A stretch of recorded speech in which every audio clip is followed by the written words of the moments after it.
Swiss Family Robinson, Chapter 1. For many days we had been tempest-tossed. 6 times had the darkness closed over the wild and terrific scene, and returning light is often brought but renewed distress. For the raging storm increased in fury until the 7th day. All hope was lost. We were driven completely off our course. No conjecture could be formed to our whereabouts. The crew had lost heart and were utterly exhausted by incessant labor. The river masts had gone by the board, leaks had been sprung in every direction, and the water which rushed in gained upon us rapidly. Instead of reckless oaths, the seamen now uttered frantic cries to God for mercy, mingled with strange and often ludicrous vows, to be performed should deliverance be granted. Every man on board alternately commanded his soul to his Creator, and strove to bethink himself of some means of saving his life. My heart sank as I looked around upon my family in the midst of this horror. Our 4 young sons were overpowered by terror. "Dear children," said I, "if the Lord will, he can save us even from this fearful peril. If not, let us calmly yield our lives into his hand, and think of the joy and blessedness of finding ourselves forever and ever united in that happy home above. Even death is not too bitter when it does not separate those who love one another." As these words, my weeping wife looked bravely up, and as the boys cluttered around her, she began to cheer and encourage them with calm and loving words. I rejoiced to see her fortitude, though my heart was ready to break as I gazed upon my dear ones. We knelt down together, one after another, praying with deep earnestness and emotion. Fritz, in particular, besought help and deliverance for his dear parents and brothers, as though quite forgetting himself. Our hearts soothed by the never-failing comfort of our childlike, confiding prayer, and the horrors of our situation seemed overwhelming. "Ah," thought I, "the Lord will hear our prayer. He will help us." Amid the roar of the thundering waves, I suddenly heard the cry, "Land! Land!" while at the same instant the ship struck a frightful shock, which threw everyone to the deck and seemed to threaten her immediate destruction. Dreadful sounds bestoked the breaking up of the ship, and the roaring waters poured in on all sides. Then the voice of the captain was heard above all the tumult, shouting, "Lower away the boats! We are lost!" "Lost!" I exclaimed, and the words went like a dagger to my heart. But seeing my children's terror renewed, I composed myself, calling out cheerfully, "Take courage, my boys. We are all above water yet. There is the land not far off. Let us do our best to reach it. You know God helps those who help themselves. Remain with your mother while I go to the deck to see what is best to be done now." With that, I left them and went on deck. A wave instantly threw me down, another followed, and then another, and as I contrived to find my footing, the ship shattered on all directions, and on one side there was a large hole in the hull. Forgetting the passengers, the ship's company crowded into the lifeboats, and the last who entered cut the davit ropes to cast each boat into the sea. What was my horror when, through the foam and the spray, I beheld the last remaining boat leave the ship, the last of the seamen spring into her and push off. Regardless of my cries and entreaties that we might be allowed to share their slender chance of preserving their lives, my voice was drowned in a howling of the blast, and even had the crew wished it, the return to the boat was impossible, for the waves were mountain high. Casting my eyes despairingly around, I became gradually aware that our position was by no means hopeless, insomuch as the stern of the ship containing our cabin was jammed between 2 high rocks. and partly raised from among the breakers which dashed the forepart to pieces. As the clouds of mist and rain drove past, I could make out through rents in the vaporous curtain a line of rocky coast, and rugged as it was, my heart bounded towards it as a sign of help in our hour of need.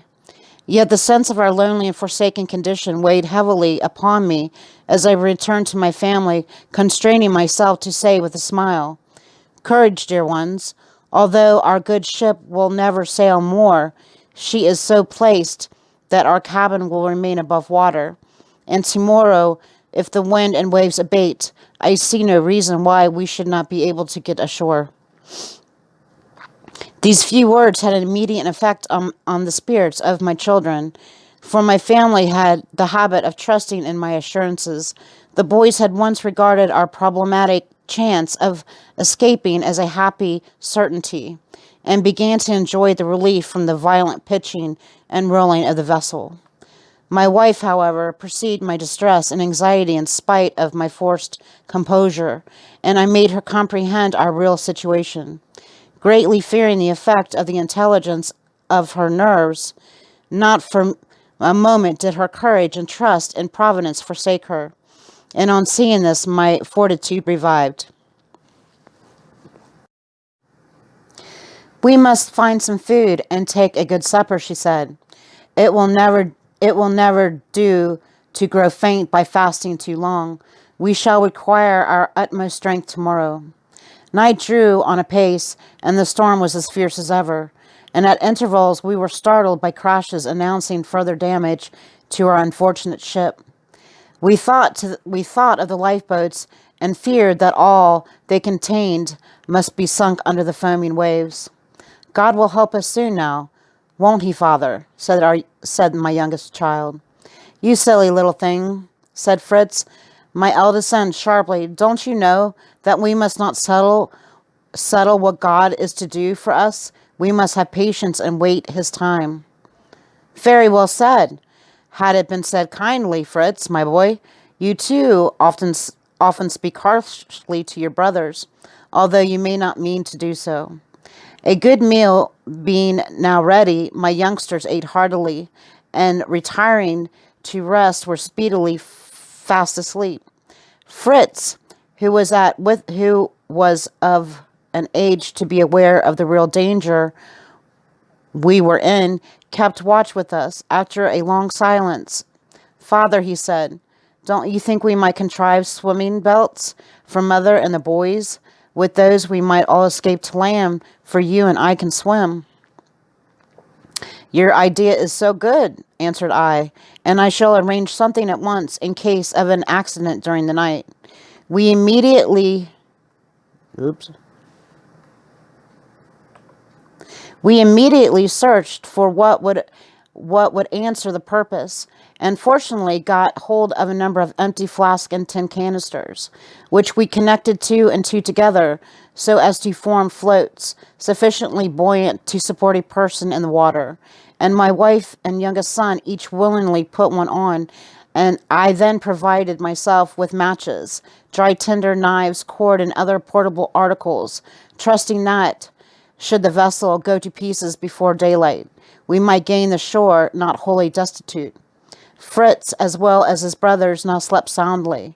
Throughout the night, my wife and I maintained our prayerful watch, dreading at every fresh sound some fatal change in the position of the wreck. At length, the faint dawn of the day appeared.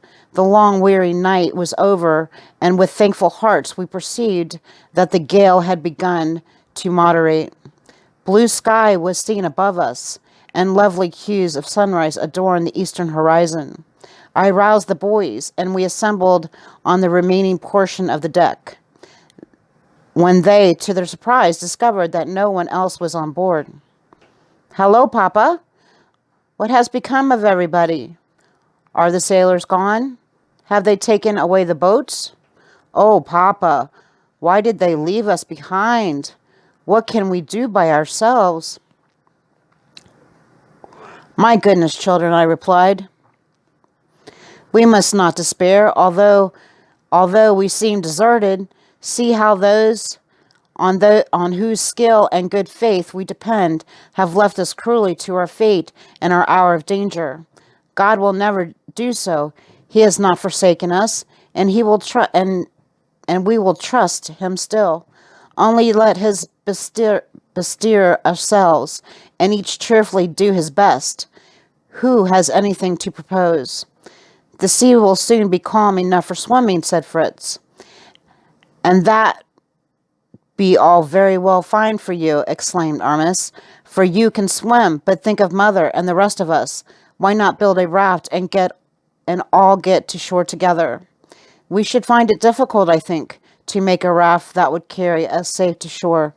However, we must contrive something, and first let's each try to procure what will be most use to us. Away we all went to see what we could find.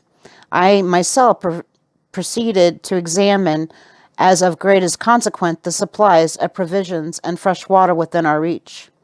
My wife took our youngest son, France, to help her attend to the unfortunate animals on board, who were in a pitiful plight, having been neglected for several days. Fritz hastened to the arms chest, Ernest to look for tools, and Jack went towards the captain's cabin, the door of which no sooner opened than out sprang two splendid large dogs, who testified their extreme delight and gratitude by such tremendous bounds that they knocked their little deliverer completely head over heels, frightening him nearly out of his wits. Jack did not long yield either to fear or anger. He presently recovered himself. The dog seemed to ask pardon by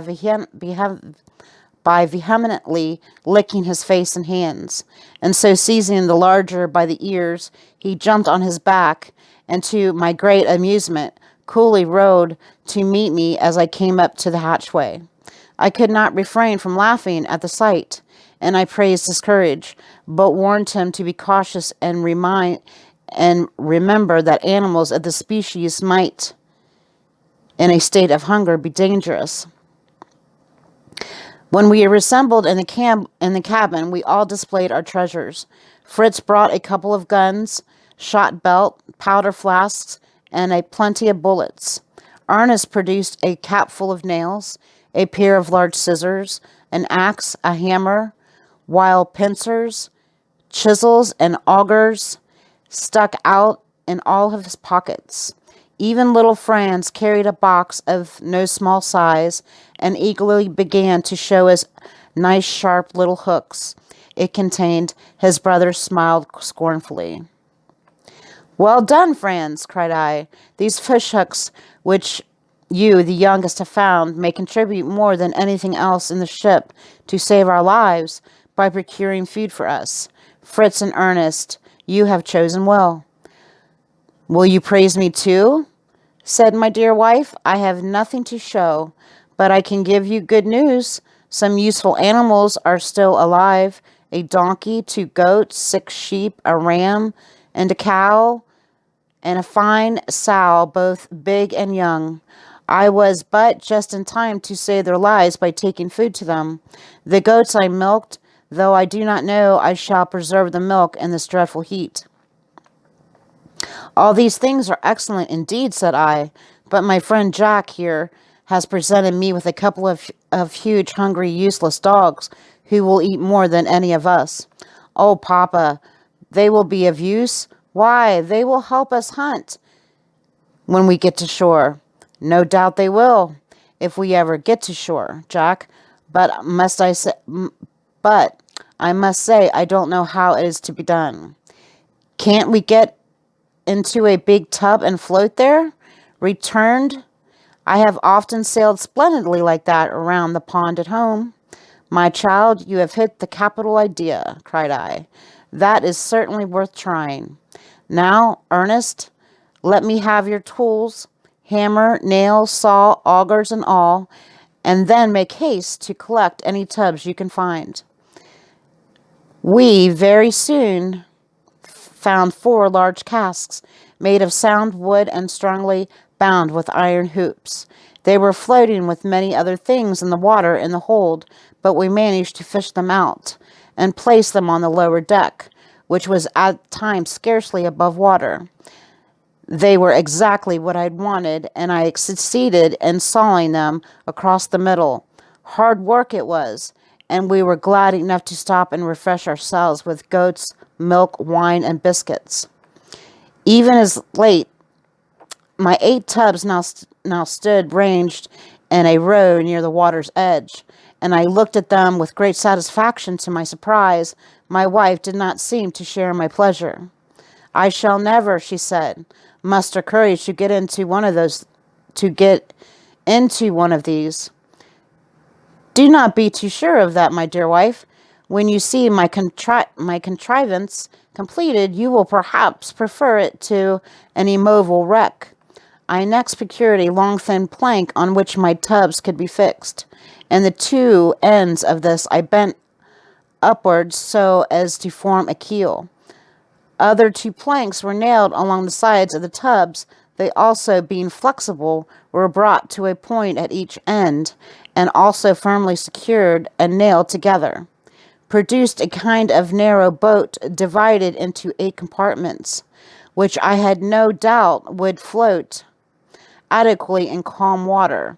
But when I thought all was ready for the launch, we found to be a dismay that the grand contrivance was so heavy and clumsy that even our united efforts could not move it an inch.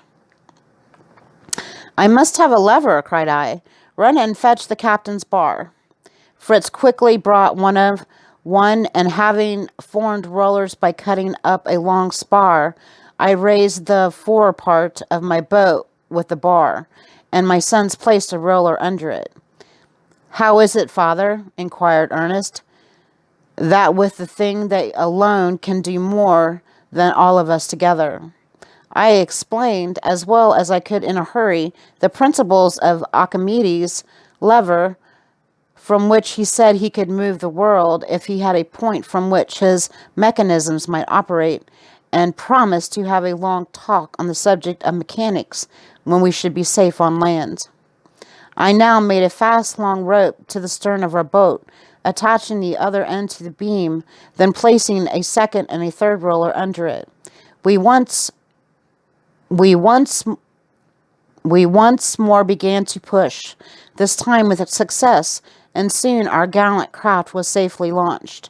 So swiftly indeed did she glide into the water that if the rope had not been well secured, she would have passed beyond our reach. The boys wished to jump in directly, but alas, she leaned so much to one side that they could not venture to do so. Some heavy things being thrown in, however, the boat righted itself by degrees, and the boys were so delighted that they struggled which should first leap in to have the fun of sitting down in the tubs. But it was plain to me at once that something more was required to make her perfectly safe, so I contrived outriggers to preserve the balance by nailing long poles across the stem and stern, and fixing at the ends of each empty brandy cask. Then the boat appearing steady, I got in and turned it towards the most open side of the wreck. I cut and cleared away obstructions so as to leave a free passage for our departure, and the boys brought oars to be ready for the voyage. This important undertaking we were forced to postpone until the next day, as it was by this time far too late to attempt it. It was not my pleasure to have to spend another night in this precarious situation, but yielding to necessity, we sat down to enjoy a comfortable supper. For during exciting and incessant work, all day we had taken nothing but an occasional biscuit and a little wine. We prepared for rest in a much happier frame of mind than on the preceding day, but I did not forget the possibility of a renewed storm, and therefore made every one put on their belts as before. I persuaded my wife, not without considerable difficulty, to put on a sailor's dress, assuring her that she would find it much more comfortable and convenient for all she would have to go through. She at last consented to do this, and left us with a short time, reappearing with much embarrassment and many blushes, In a moment, in a most becoming suit, which she had found in the midshipman's chest, we all admired her costume, and any awkwardness she felt soon began to pass off. Then we retired to our hammocks, where peaceful sleep prepared us for all the exertions of the coming day. We rose up we rose up betimes, for sleep weigh lightly on the hopeful as well as for the anxious. After kneeling together in prayer, "Now, my beloved one," said I, "with God's help we are about to effect our escape. Let the poor animals we must leave behind be well fed and put plenty of fodder within their reach. In a few days we may be able to return and save them likewise. After that, collect everything you can think of which may be of use to us." The boys joyfully obeyed me, and I selected from the large quantity of stores they got together canvas to make a tent, a chest of carpenter's tools, guns, pistols, powder, shot, and bullets, rods, fishing tackle, an iron pot, a cask of portable soup, and another of biscuit. These useful articles, of course, took the place on the ballast, and I hastily thrown in the day before. Even so, the boys had brought so many things that they were obliged to leave some of them for future trip. With a hearty prayer for God's blessing, we now began to take our seat, each in his tub, just when we thought the cocks began to crow and the chickens to cackle as though to reproach us for deserting them. "Why should not the fowls go with us?" exclaimed I. "If we find no food for them, they can be food for us." 10 hens and a couple of cocks were accordingly placed in one of the tubs and secured with some wire netting over them. The ducks and geese were set at liberty and took to the water at once, while the pigeons, rejoicing to find themselves on the wing, swiftly made for the shore. My wife, who managed all this for me, kept us waiting for her some little time, and came at last with a bag as big as a pillow in her arm. "This is my contribution," she said, throwing the bag to the two little friends, to be, as I thought, a cushion for him to sit upon, or to protect himself from being tossed from side to side. All being ready, we cast off, and moved away from the wreck. My good brave wife sat in the first compartment of the boat. Next was her Franz, a sweet-tempered, affectionate little boy, nearly 6 years old. Then came Fritz, a handsome, spirited young fellow of 14, and the two center tubs contained the valuable cargo. Then came our bold, thoughtless Jack, 10 years old. Next him, 12-year-old Ernest, my second son, intelligent, well-informed, and rather indolent. I myself, the anxious, loving father, stood in the stern, endeavoring to guide the raft with its precious burden to safe landing place. The older boys took the oars. Everyone wore a float belt and had something useful close to him in case of being thrown into the water. The tide was flowing, which was a great help to the young oarsmen. We emerged from the wreck and glided into the open sea. All eyes were strained to get a full view of the land, and the boys pulled with a will. But for some time we made no progress, as the boat kept turning round and round, until I hit upon the right way to steer it, after which we merrily made our way for the shore. We had left the two dogs, Turk and Juno, on the wreck, as being both large mastiffs, we did not care to have their additional weight on board our craft. But when they saw us apparently deserting them, they set up a piteous howl, and sprang into the sea.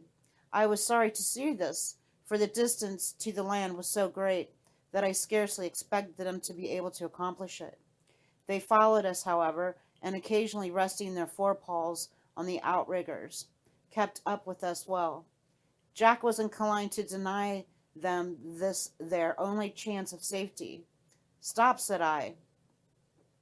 "That would be unkind as well as foolish. Remember, the merciful man regardeth the life of his beast. God has given the dog to man to be his faithful companion and friend." Our passage, though tedious, was safe, but the nearer we approached the shore, the less inviting it appeared. The barren rocks seemed to threaten us with misery and want. Many casks, boxes, and bales of goods floated on the water around us. Fritz and I managed to secure a couple of hogsheads so as to tow them alongside. With the prospect of famine before us, it was desirable to lay hold of anything likely to contain provisions. By and by we began to perceive that beyond and beyond the cliffs green grass and trees were discernible. Fritz could distinguish many tall palms, and Ernest hoped they would prove to be coconut trees, and enjoyed the thoughts of drinking the refreshing milk. "I am sorry I never thought of bringing away the captain's telescope," said I. "Oh, look here, father," cried Jack, drawing a little spyglass joyfully out of his pocket. By means of this glass I made out that at some distance to the left the coast was much more inviting. A strong current, however, carried us directly towards the frowning rocks, but I presently observed an opening where a stream flowed into the stream, where the stream flowed into the sea, and I saw that our geese and ducks were swimming towards the place. I steered after them into the creek. We found ourselves in a small bay or inlet where the water was perfectly smooth and of moderate depth. The ground sloped gently upwards from the low banks to the cliffs, where which were retired inland, leaving a small plain on which it was easy for us to land. Everyone sprang gladly out of the boat, but little Franz, who, lying packed in his tub like a potted shrimp, had to be lifted out by his mother. The dogs' demonstrations of delight, the chickens, the geese, the ducks, kept up an incessant dominion, din, adding to which was the screaming and croaking of flamingos and penguins, whose dominion we were invading. The noise was deafening, but far from unwelcome to me, as I thought of the good dinners and the birds might furnish. As soon as we could gather our children around us on dry land, we knelt to offer thanks and praise for our merciful escape. As with full hearts we commended ourselves to God's good keeping for the time to come, all hands then briskly fell to the work of unloading, and oh, how rich we felt ourselves as we did so. The poultry we left at liberty to forage for themselves, and set about finding a suitable place to erect a tent at which to pass the night. This was speedily did, thrusting long spar into a hole in the rock, and supporting the other end by a pole firmly planted on the ground. We formed a framework over which we stretched the sailcloth we had brought. Besides fastening this down with pegs, we placed our heavy chest and boxes on the border of the canvas, and arranged hooks so as to be able to close up the entrance during the night. When this was accomplished, the boys ran to collect moss and grass, to spread in the tent for our beds, while I arranged a fireplace surrounded by a large flat stone near the brook which flowed close by. Dried twigs and seaweed were soon in a blaze on the hearth. I filled the iron pot with water, and after I gave my wife several cakes of the portable soup, she established herself as our cook, with little Franz to help her. He, thinking his mother was melting some glue for carpentry, was eager to know what Papa was going to do next, was going to make next. "This is to be soup for your dinner, my child. Do you think these cakes look like glue?" "Yes, indeed I do," replied Franz, "and I should not much like to taste glue soup. Don't you want some beef or mutton, mamma?" "Where can I get it, dear?" she said. "We are a long way from the butcher's shop, but these cakes are made of juice of good meat, boiled till it became a strong stiff jelly. People take them when they go to sea, because on a long voyage they can only have salt meat, which will not make nice soup." Fritz, leaving a lay beyond the stream, this fatiguing sort of walk not suiting Ernest's fancy, he sauntered down the beach, and Jack scrambled among the rocks searching for shellfish.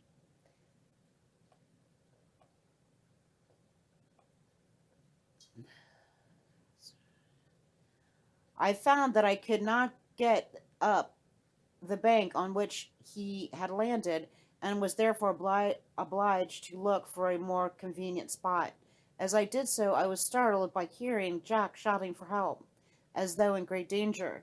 He was at some distance, and I hurried towards him with a hatchet in my hand. The little fellow stood screaming in the deep pool, and as I approached, I saw that a huge lobster had caught his leg in its powerful claw. Poor Jack was in a terrible fright. Kick as he would, his enemy still clung on. I waded into the water and seizing the lobster firmly by the back, managed to make it loosen its hold, and we brought it safe to land.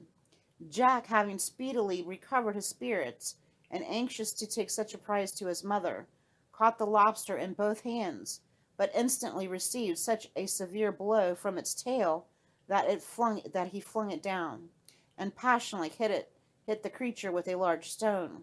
This display of temper vexed me. You are acting in a very childish way, my son, I said. Never strike an enemy in a revengeful spirit, or when the enemy is unable to defend itself. The lobster, it is true, gave you a bite, but then you, on your part, intend to eat the lobster. So the game is at least equal. Next time, be both more prudent and more merciful. Once more lifting the lobster, Jack ran triumphantly towards the tent. Mother, mother, a lobster, Ernest. Look here, friends. Mind he'll bite you. Where's Fritz? All came crowding around Jack and his prize, wondering at its unusual size, and Ernest wanted his mother to make lobster soup directly, by adding experiment, and said she preferred cooking one dish at a time. Having remarked that the scene of the Jack's adventures afforded a convenient place for getting my cask on shore, I returned thither and succeeded in drawing them upon the beach, where I sat them on end, and for the present left them, and, and for the present left them. On my return, I resumed the subject of Jack Lobster, and told him he should have the offending claw all to himself when it was ready to be eaten. Congratulating him on being the first to discover anything useful, as to that, said Ernest, I found something very good to eat, as well as Jack, only I not get at them without wetting my feet. Pooh, cried Jack. I know what he saw. Nothing but some nasty mussels. I saw them too. Who wants to eat trash like that? Lobster for me. I believe them to be oysters, not mussels, returned Ernest calmly. They were stuck on the rocks, so I am sure they are oysters. Be good enough, my philosophical Be good enough, philosophical young friend, to fetch a few specimens these oysters in time for our next meal, said I. We must all exert ourselves. We must all exert ourselves, Ernest, for the common good, and pray never let me hear you object to wetting your feet. See how quickly the sun has dried Jack and me. I can bring some salt at the same time, said Ernest. I remarked a good deal lying in the crevices of the rocks. It tasted very pure and good, and I concluded it was produced by the evaporation of sea-water in the sun. Extremely protable, learned sir, cried I, but if you had brought a bagful of this good salt, instead of merely speculating so profoundly on the subject, it would have been more of a purpose. Run and fetch some directly. It proved to be salt sure enough, although so impure that it seemed useless, till my wife dissolved and strained it. When it became fit to put in soup, why not use the sea salt itself? Asked Jack. Because, said Ernest, it is not only salt, but bitter too. Just try it. Now, said my wife, tasting the soup with the stick with which she had been stirring it, dinner is ready. But where can Franz be? She continued a little anxiously, and how are we to eat our soup when he does come? She continued, we have neither plates nor spoons. Why did we not remember to bring some from the ship? Because, my dear, one cannot think of everything at once. We shall be fortunate if we do not find even more things we have forgotten, but we can scarcely lift the boiling pot to our mouths, she said. I was forced to agree. We all looked upon the pot with perplexity, rather like the fox in the fable. to when Stork served up dinner in a jug with a long neck. Silence was at length broken, when all of us burst into hearty laughter at our own folly in not remembering that spoons and forks were things of absolute necessity.